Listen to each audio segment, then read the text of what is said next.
Okay, we are recording. So this is video one in a series of 3, possibly 4, showcasing a fold-down recirculating shower. And just about to get the shower pan assembled and wanted to shoot a quick video here before I passed up the opportunity to do so.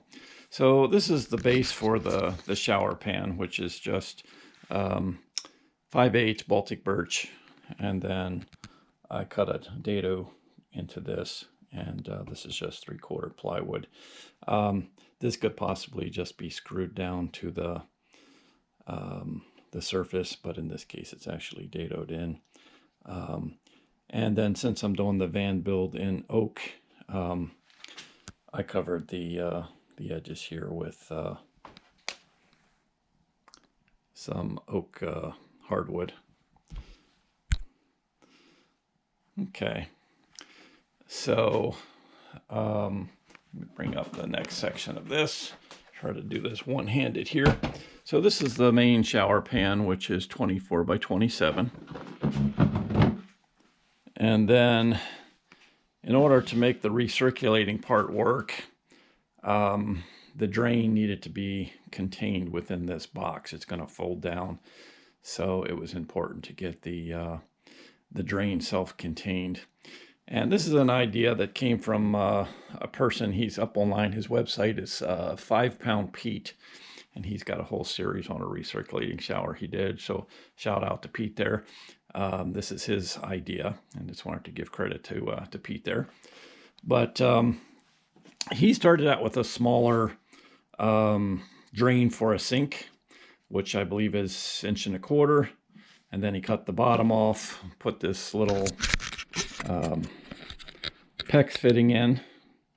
In my case, I went with a, what is this? A 1/8 inch natural pipe thread, and threaded it in.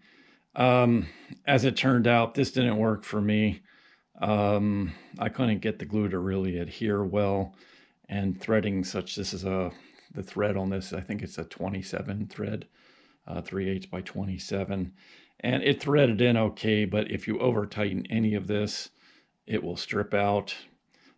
Plus the actual shower pan is designed for this larger 2-inch, and just aesthetically it looks nicer because, well, that's what it was designed for. This is a plastic version. Ultimately I went with metal just so I could torque this jam nut down.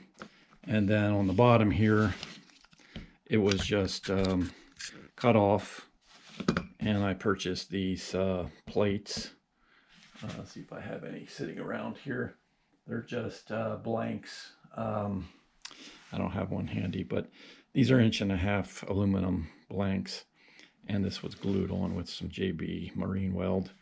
And here's just a 1/2 inch PEX fitting. Hole was drilled through, and I filed the barbs off of the PEX fitting and got a nice snug fit, and then took some JB weld. And this required, a fair amount of torque to get it to seal. This was iteration 3, I think. So, but the idea here is to make this very shallow. And, Pete's idea, like I said, was for an even shallower one. I think his was about 3/4, but it only has a 3/8 barb, and that restricts the flow quite a bit. This is actually a 1/2 inch barb, so it increases the water pressure. You can get increased water pressure without a heavy duty pump. So, and the base of these shower pans, you can see from the side here, it tapers from 1 inch down to 3/4, all the way down to, what is this, 1/2 inch here, to allow for this to drain. And then I put a piece of 1/2 inch polystyrene foam on top of it.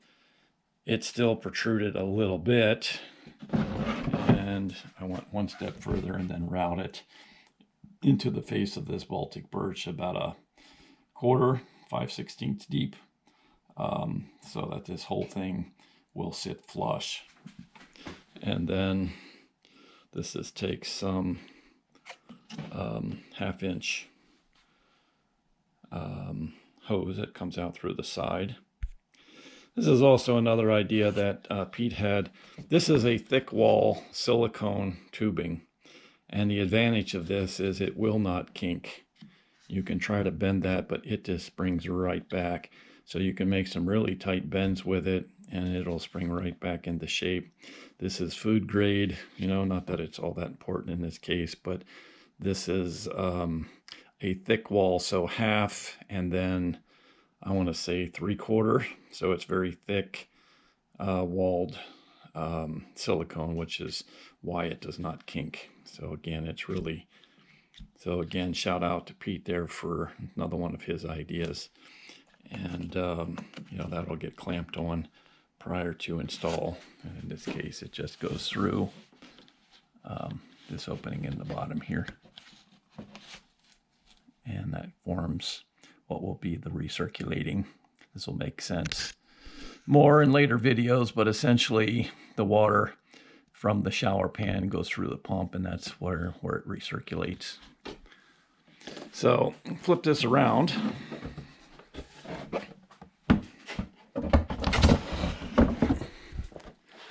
And you can see how the shower pan slips in. And then what I did here is I purchased some J-channel. See if I can get a shot of that. And that will slip over the edge here. Turn it around this way, you can see it a little bit better. And you can see how that fits and makes a nice clean appearance. So that'll get mitered at the corners, and that'll finish this off. So, and then at the corners, I also have some aluminum angle. That'll finish that off. Cut pieces, and that'll cover up the plywood edges. So in addition to the molding here, one other thing I did was to purchase some mending plates. These are galvanized, and these will attach inside here. Just screwed on at the bottom, and this will allow a magnet. So, and these will be put into my shower curtain, and they'll go right through the plastic, and that way the shower curtain will stay in place. And again, I'll probably put these I don't know, 3 or 4 inches in from each end all the way around. So a little extra there to keep because this is fairly shallow here. I don't know what the measurement is, but I'm guessing, get a little measuring tape here. About 2 inches tall, so there's not much there.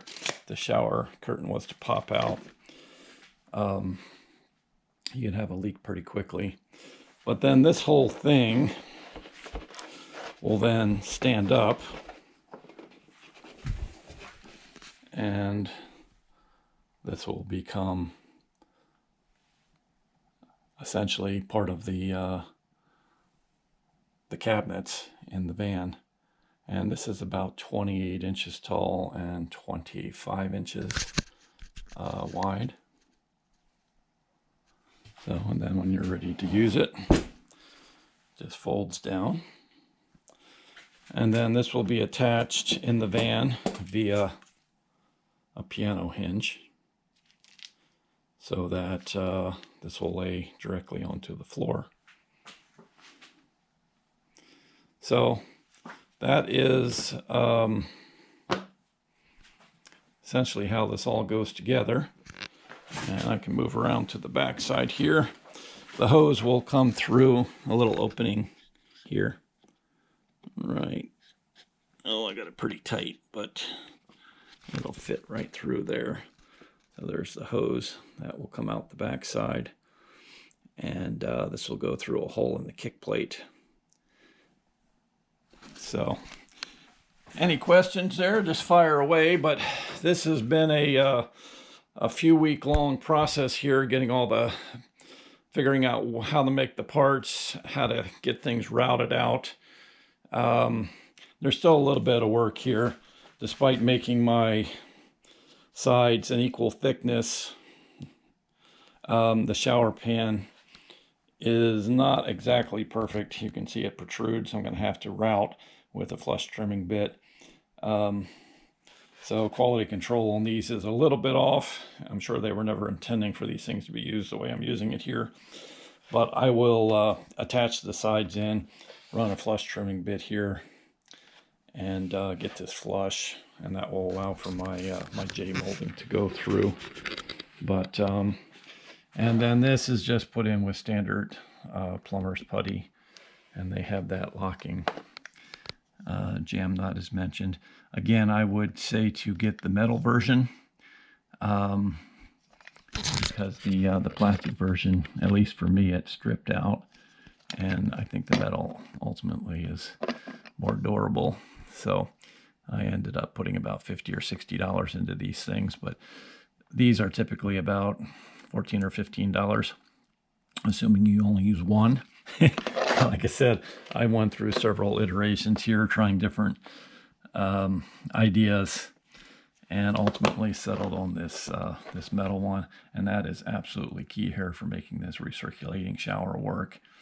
But you know, how I finish this off, I think, is equally as important, because without a way to seal these edges, you could get water leaking, and so this J channel should finish it off nicely, as shown before.